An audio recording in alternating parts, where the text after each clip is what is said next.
What's good, YouTubers and YouTubettes? This is JBsports back again with another one. I got some info on the heavyweight division, one of the top names in the heavyweight division, and what he's going to be doing in this next outing, who he's going to be facing off in his next fight. And he goes by the name of Deontay, the Bronze Bomber Wilder. Now, the former WBC heavyweight champion was last seen in the ring getting beat decisively by Joseph Parker, who I used to call the nicest guy in boxing, but I got to give credit where credit is due. This guy has enjoyed a renaissance of his boxing career ever since he was knocked out by George Joyce. He was able to come back and have 3 tune-up fights. He was able to get his confidence back, work on some things, and then he was able to get in the ring with a very inactive Deontay Wilder, who had been in the ring once in the last 1.5 years. Very, very inactive. And before that, he was very, very inactive. And the one fight he had in those 1.5 years was a fight that he was able to secure a knockout in the first round. And you know, I like to call Deontay Wilder a guy that has a PhD in the one-hitter quitter, and he was able to knock out Robert Helenius, who at the time was a guy that had a lot of momentum, had defeated Kanaki, a guy that was on the road to take on Deontay Wilder, a guy that was a top 10 heavyweight, a guy that had a significant following in the Polish community, had a big crowds that came out to his fights in the Barclays Center in Brooklyn, New York. And the PBC, which is run by Al Heyman, who's affiliated with Kanaki and Deontay Wilder, were in position to make that fight happen, but he got sidetracked. He got sidetracked in a mighty way. He was stopped by Kanaki. Kanaki was stopped by Robert Helenius in the first fight, in a fight that I believe was a very competitive fight. I even think Kanaki probably was winning that fight, man, before he got stopped. He got caught with a shot and got stopped. But in the second fight, man, it was all Robert Helenius, as he was able to destroy him decisively and show everybody that that first fight wasn't no fluke. With all that being said, man, let's talk about Deontay Wilder, who successfully defended his WBC heavyweight title 10 successful times, and along with Anthony Joshua, who held titles in the WBA, IBF, and WBO, were the 2 top dogs in the heavyweight division. And I got to give Wilder a lot of credit, man. He bred a lot of life in the heavyweight division, man. The heavyweight division was very stagnated in the Klitschko era, very boring style, 2 fighters that went from the U.S., all that jab and grab style that the Klitschko brothers were implementing. No, it wasn't so much both brothers, but Vladimir Klitschko was like that, man. That jab and grab style that he implemented under the legendary trainer Emanuel Stewart, very, very effective, because he had a very, very suspect chin. He had what I used to call a chandelier glass jaw. You know what I'm saying? Had a bad way of not able to take hard punches in the heavyweight division. And he was able to change trainers, and Emanuel Stewart saw that, and he was able to implement a style that was effective for him, and he reigned supreme for 10 plus years. But that was a very, very boring style. With all that being said, ever since about 2017, 2018, when Wilder came on the scene, then we saw Joshua coming out there doing big things early in his career. Tyson Fury was taking a break from boxing, dealing with mental issues, depression issues. So he was out of sight, out of mind, but he was always that guy that you knew if he ever came back, that it would really get the heavyweight division cracking. And with Wilder being a knockout artist that he was, and AJ being a knockout artist, a guy that was built like a Adonis, a guy that was reigning in the new era of the super heavyweight. You know, you're going from the Klitschko era to the Lennox Lewis era, and then you was going from that era to the Anthony Joshua era.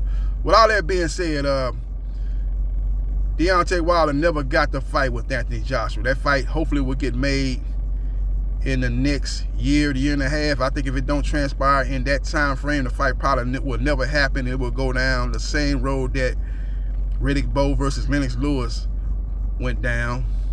Felix Trinidad versus Sugar Shane Mosley went down. You know, all those fights went down as fights that the boxing public did not get a chance to see. James Toney versus Bernard Hopkins, another fight did not get done. Two of the top middleweights of that era never fought each other. Two of the top welterweights of the era of Felix Trinidad and Sugar Shane Mosley, they never fought each other. And two of the top heavyweights of the 90s,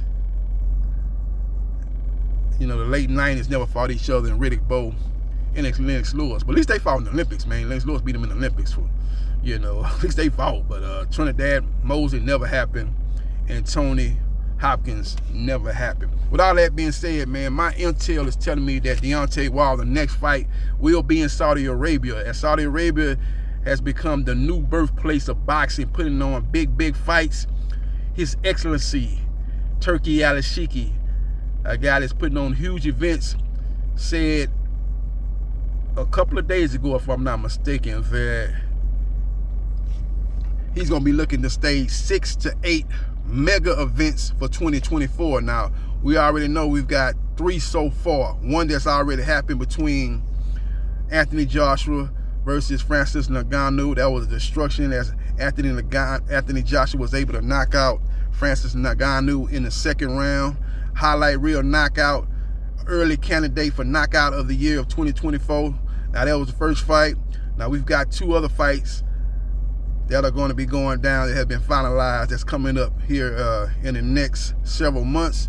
We have Tyson Fury versus Alexander Usyk. That will be for undisputed in the heavyweight division, May 18th. That'll be going down in Saudi Arabia, so that makes 2. And then we have a fight that a lot of hardcore boxing fans have been waiting on for at least a couple of years, and that is unified light heavyweight champion Arthur Beterbiev out of Russia, who is the WBC, IBF, and WBO light heavyweight champion, taking on Dmitry Bivol, the WBA light heavyweight champion, the guy that defeated Canelo Alvarez and beat him in decisive fashion, in my opinion, despite the fact that the scorecards had to fight 7 rounds to 5, 115, 113. All 3 judges gave it to Bivol. It was not that close, ladies and gentlemen. Bivol won that fight at the very worst. If you're being generous to Canelo, he won that fight 9 rounds to 3. That's how I had it. I had it 9 rounds to 3. I had it 117, 111, maybe 8-4 if you're just being super duper generous. But there's no way you can give Canelo Alvarez more than 4 rounds. So for them judges to go 7-5, all 3 judges to score that fight 115, 113, that's a 9, that's a 10, that's a 11, and that's a 12. Actually that was some ridiculous scorecards. But the rightful winner was Dmitry Bivol. But you cannot ignore the fact that those scorecards were not accurate, man. So it's an old saying. I think Jeff Van Gundy, former coach of the Houston Rockets and New York Knicks, an NBA head coach, made a famous statement saying that never ignore in victory what you wouldn't ignore in defeat. Like, if you're doing the wrong things when you're winning, you got to bring that up to your team. Because when they start losing and you try to bring it up, man, it's going to fall on deaf ears. And that's what I say about the judges. Don't a lot of people are like, oh, well, they got the right winner. No. But the scorecards were horrible. The fight was not that close. That means that if one other round, the fight would have been a draw. That means you was hunting for rounds to give to Canelo Alvarez. And we got to be better than that in the sport of boxing. You can't be doing that. With all that being said, Tyson Fury, who's the WBC heavyweight champion, the guy defeated Wilder 2 of their 3 fights. The first fight and the third fight were classic. The second fight was a domination by Tyson Fury. He, in my opinion, is the top dog in heavyweight division. He was recently attended the Anthony Joshua versus Francis Ngannou mega fight that took place a couple of weeks ago in Riyadh, Saudi Arabia. His Excellency Turki Al-Shiki put on that event, and he made some interesting comments in regards to his former competitor, Deontay, the Bronze Bomber Wilder. He said, look, I know who Wilder's going to be fighting next. I can't reveal that. I'm going to let Wilder reveal that, but you will be hearing from the Bronze Bomber real soon. He will be entering the square circle here in the near future. It's basically what Tyson Fury said. I'm paraphrasing. And so I had to do a little digging. And I know who he's gonna be fighting, or who he's gonna be most likely in the ring with. Now you never know until these fights are finally finalized. The I's are dotted, the T's are crossed. But from what I'm hearing, Deontay Wilder will be taking on Daniel Dubois in the next fight. That fight will take place in the summer of 2024. They're trying to lock down a date, but it will be going down in Riyadh, Saudi Arabia. And that will be a mega fight. And that'll be a must-win for both fighters. You're talking about the two most vicious knockout artists in the heavyweight division. You look at the fact that Daniel Dubois has a record of 20 wins, 2 losses, 19 KOs. Now, he's been knocked out twice. You got Wilder, who has a record of 43 wins, 3 losses, 1 draw. He has 42 KOs. So both of these guys got 90+ knockout ratio. Both of these guys have been stopped twice. So it's a good chance, if you bet in this fight, it's a good chance that you will bet on a knockout in this fight. It's just a matter of who you're going to bet on. You're going to bet on Dubois getting a knockout, or you're going to bet on Wilder getting a knockout. So it's going to be a good fight. I think this is a better stylistic matchup for Deontay Wilder. Daniel Dubois is a much more basic fighter compared to the two people that defeated Wilder. Because you look at Joseph Parker, man, he's a very versatile fighter, giving you very different looks. Got a lot of tools in the toolbox. You know, he's a master of the feints. He's seen to master that as his trainer, Andy Lee, who studied it up under a lot of great trainers, man. They kind of teach that art of doing those feints, getting your opponent to react off the feints. That makes the opponent exert a lot of energy and tends to wear the opponent out, and particularly late in the fights. So that's a good strategy to have, man. He gives you different looks. He gives you different angles. He's giving you a different platform for where he's going to be throwing his punches at. Sometimes he's standing tall. Sometimes he's bending low. He's giving you just different looks. He's able to do that. Tyson Fury is a very versatile fighter. Those guys are giving you different looks. They can come inside and rough you up and bogart you to the ropes and get real rough with you and hit you with a lot of inside punches. That's what Wilder has trouble with when he's fighting Fury.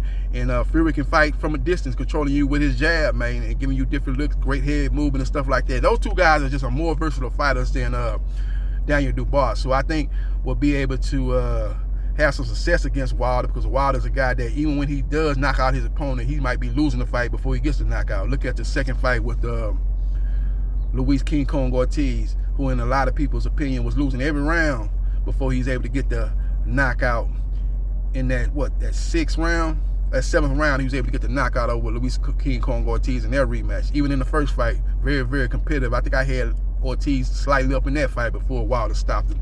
So Wilder's a guy that, you know, he hasn't shown the masterclass boxing probably since the Bermane-Stavern fight. Maybe we say, oh man, Wilder can't fight, he can't box. They say he can fight, but he can't box. But go back and look at that Bermane-Stavern first fight. The guy can box, man.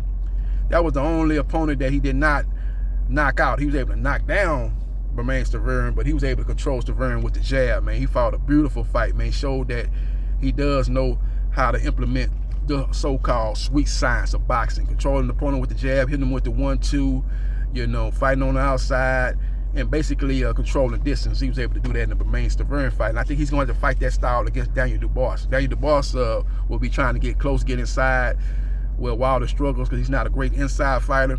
And that's what this fight is going to boil down to. If the fight is kept on the outside, advantage Wilder. If the fight gets on in the inside, advantage Daniel Dubois. And when you look at the chins of both fighters, I think Wilder has a better chin. And when you look at the heart of both fighters, I'm not saying that Dubois don't have no heart, but in the fight with Joe Joyce, Daniel Dubois quit in that fight. Wilder has never quit in a fight. The second fight with Fury, when his trainer threw in the towel, he was livid. He was livid. He said, I'm a warrior. Let me go out on my shield. You know, I talk about that I want a body. I got to be willing to put my life on the line. Don't let you ever stop the fight. I'm always a guy that has a chance to win a fight. I land that right hand, I can change the fortunes of any fight that I'm involved in. So don't you ever stop the fight. So he's a guy that don't believe in people throwing in towels or nothing like that, man. He wants to go out on his shield. So Daniel Dubois was a guy that quit twice quit against Daniel Dubois, took a knee. Now, he had problems with his eye, and you don't never want to play with your vision in that fight with Joyce. His eye was messed up pretty bad, so he went on and waved the white flag and quit. And then a fight with Usyk, when he hit him with that controversial body shot, which I think was low, and the referee ruled that it was a low blow, and he couldn't get over the fact that he thought that should have been a knockdown, and he possibly could have got a stoppage in that fight. Usyk was able to get back and basically dominate the fight from that point on, and he seemed to kind of wilt under the pressure. I don't know if it was just the fact that he was disgusted with not getting a knockdown and a possible stoppage, that he kind of went into a shell. Whatever the case may be, he's got to be a little bit more mentally stronger. He ended up getting stopped in the Usyk fight. So he's basically, in my opinion, quitting 2 fights. So if things get tough, if things get rugged, if it get hot in that kitchen, I favor Deontay Wilder over Daniel Dubois. But when we get to the week of that fight, I'll break that fight down in a little bit more detail and give you my official win of that particular matchup. But right now, that's where I'm thinking about how that fight will play out. So we will see what happens, and we will see what transpires. But again, from what I'm hearing, Deontay Wilder will take on Daniel Dubois in the summer of 2024. That fight will take place in Riyadh, Saudi Arabia. And we'll see if the Bronze Bomber can get back to his winning ways, and we will see will Daniel Dubois continue on his winning ways after defeating Gerald Big Baby Miller, who was undefeated at the time in his last fight. You look at their resumes, man. Both guys have similar resumes. Daniel Dubois has been in there with Alexander Usyk. He's been in there with Joyce. And he's been in there with Gerald Big Baby Miller. Those are his 3 best opponents that he's fought thus far. Deontay Wilder's resume is similar. He's been there with Tyson Fury 3 times. He's been in there with Romain Stavern, who was the WBC heavyweight champion at the time. He's been there twice with Luis King Kong Ortiz, who was a top 5 heavyweight, a guy that, when we go look back at this era, will be a guy that we look on as one of the best heavyweights to not get a title shot. He'll go down as that type of guy. So we will see what happens, and we will see what transpires. But follow me on Facebook, Gerard Briscoe. Like, share, and subscribe to JB Sports, the man, the myth, the legend. And I holla.